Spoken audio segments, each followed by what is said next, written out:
hazardous and vulnerable environmental situation, so detrimental to the fact that you could end up dying. Well, if you take the time to think about it, how do you think the marine life feels when we pollute their world to the extent that they could end up losing their lives? My name is Desiree Jones. I'm Brooke Casca. I'm Angelique Toloyo. And I'm Elia Barrera. And this is Team Delta. We're from James Lick High School, and our app is Undersea Adventures. So Undersea Adventures is a mobile game application where you play the role of a hawksbill sea turtle, a marine endangered species. And using the knowledge prior learned in the overview and instructions section, you're supposed to tilt the phone back and forth in order to consume sea sponges and to also avoid an oil spill. Our team was inspired to make a mobile application based to the fact that Angelique is part of the environmental club, Brooke aspires to be a marine biologist, and Desiree is passionate about marine wildlife. And I'm touched by the memories that I spent with my father watching Animal Planet. So we noticed that students nowadays don't know enough about the marine ecosystems and that they need a more entertaining and engaging way to master their life science content standards. So our solution is an app like Undersea Adventures. We know that 100% of teachers say that a fun educational game will help their students to master content standards, and 81 to 82% of the students say the same thing. We're a niche or segmented market, and we're targeting kindergartners through fourth graders, and we can reach an alarming amount of 20 million potential customers. We're also seeking key partnerships with teachers and environmentalists. Our competition is Sea Stars, a mobile application. It has 50,000 to 100,000 downloads. Although it's rated 5 stars, addicting, fun, there's no educational aspect incorporated. It doesn't raise awareness about preserving our environment, and the ads surrounding it make it really cluttered and distracting. So in order to tackle these problems, Undersea Adventures will exactly do that because our app is educational, entertaining, and effective. It is educational because it incorporates life science standards and also informs the user about the dangers of underwater pollution. For example, students must know that different animals have different external features that help them survive in different areas, just like the hawksbill sea turtle having skull armor that protects them from jellyfish venom. And it is entertaining because it is made into a simple and enjoyable game, and it is effective because it will help students be proficient and advanced in science. In order to increase our revenue, after making a demo that's basically sponsored by ads, we'll have a more complete version with that is only 99 cents. In total, we can make 9.8 million, and to advertise our app, we can post posters around schools and place ads on the internet, like social networking sites, including Facebook, and even post ads on Google. We can talk to teachers and marine biologists in hopes to market our app continuing. So in the future, we plan on adding more characters, and we want to increase the levels to increase more difficulty in the game, and we also want to apply other science standards from grades 5 to 11, and we also want to expand our foundation to even math and English. We believe that we have plenty of growth potential, and we would appreciate it if you considered supporting our app and marketing it.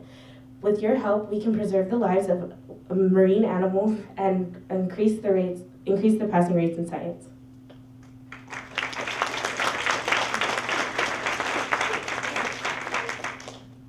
I'm curious if you guys actually played that Sea Stars ad.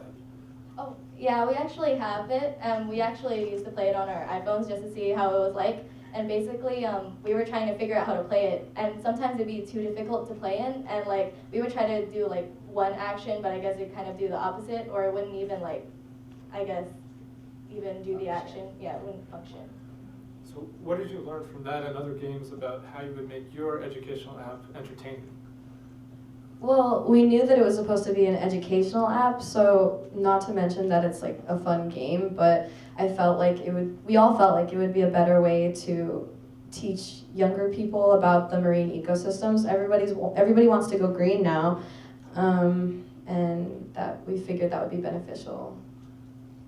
Is there any feature in there that you think it really should have to be something that a lot of people want to use for fun? Yeah, we think so because we actually got kids to play our game and stuff, and they even said a couple of kids said it was like addicting, and then they even play for hours. And in the future, we want to even like expand our audience to like adults as well. So maybe if in the future we can modify our game to like reach out to adults, then perhaps it would also just be as entertaining to them. Okay, and just to answer the question, so what was the feature that made it? It sounds like you already implemented a whole game and people can use it, which is fantastic. What do you think made it fun? What do you think made it entertaining and addicting? I think this is a question that'd be relevant to a lot of the different groups around here. Well, I think that what made it so much fun is that you're playing like as an undersea, that you're playing like as a, like she said, you were playing as a hawksbill sea turtle.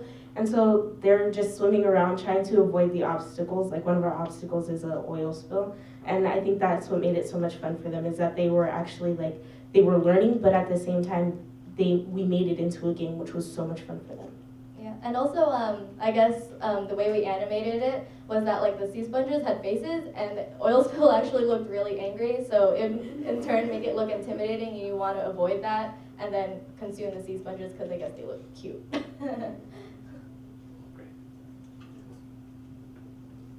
So you touched upon extending this to other grade levels as well as other content areas. Can you speak a little bit more about where you would start, and what do you think you would have to change the most to apply to either a different content area or grade age group?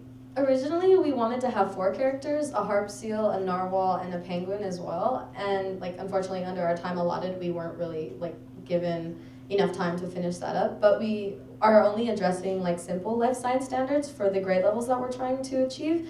But as we would develop, I think we would give more difficult or complex like levels and facts about their habitats and what we're risking when we pollute the waters.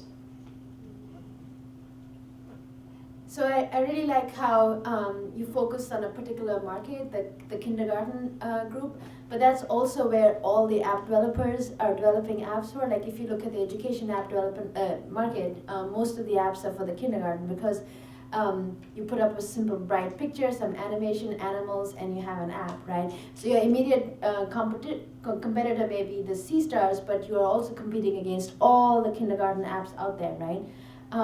So maybe can you tell me a little bit more about how, as a parent, why would I buy this one? I mean, the learning is there, but there are lots of other highly educational apps out there as well, which I'm, so it's maybe just a little bit more. I guess because our app is actually easier to use, it's straight to the point, and it doesn't have a lot of like pages to go through, whereas like kids, I guess they have a lower attention span, so they easily just want to play the game and stuff. So I guess that's what we can provide to them and all, and I guess we also tried to make our app also look appealing to the eye and for the younger crowd as well.